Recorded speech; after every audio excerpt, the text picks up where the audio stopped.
anaitwa Imran Dadi, ni mwanariadha wa hapa mkoa wa Dar es Salaam.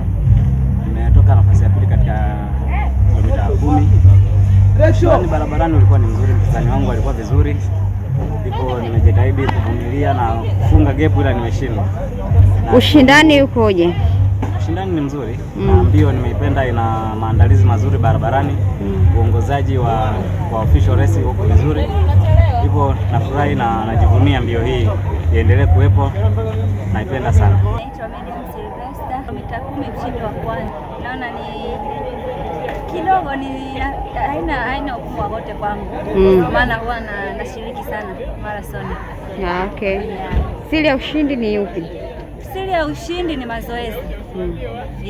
Fanya mazoezi, maana unapoacha mazoezi yupo ambaye yuko nyuma yako naye anapambana kukupita.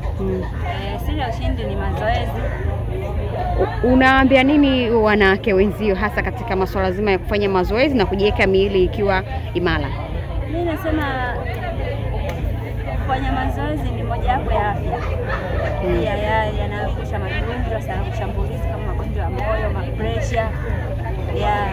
Kwa majina naitwa Dickson Paulo, mkimbiaji wa kilomita 21. Siri ya ushindi ni mazoezi. Nimefanya mazoezi kwa bidii, nimejiandaa kwa muda mrefu. So pia kujitunza, kuwa na nidhamu. So unapofanya mazoezi lazima uwe na nidhamu ya kupumzika, kula chakula kizuri, pia kufanya mazoezi kwa target. So namshukuru Mungu nimeshinda, namshukuru Mungu sana. Ushindani ulikuwaje? Ushindani ulikuwepo kwa sababu kuna watu hao walikuwa wamejiandaa vizuri.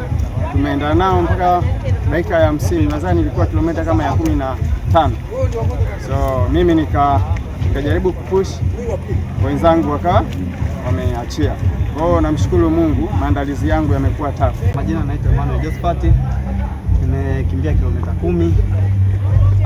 Kiufupi ndio haikuwa na changamoto yoyote barabarani. Tunashukuru waandaaji na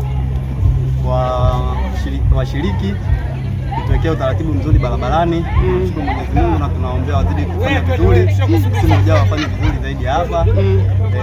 Ushindani ulikuwaje kwa washindani? Kweli ni ushindani ulikuwa mkubwa. Tunashukuru Mwenyezi Mungu, kadri ninavyozidi kufanya zoezi nazidi kuwa vizuri zaidi, na ndio maana nazidi kufanya vizuri japo kuna ushindani mkubwa, lakini nashukuru Mungu kwa hapa nilipofikia, na nitajitahidi kadri siku ninapozidi kwenda nizidi kufanya vizuri zaidi. Siri ya ushindi wako ni upi? Siri ya ushindi wangu ni mazoezi na kujitunza, yaani nidhamu na usiri ya mazoezi, kupata program unapoelekezwa na mkocha, kuzingatia, kufanya kitu serious.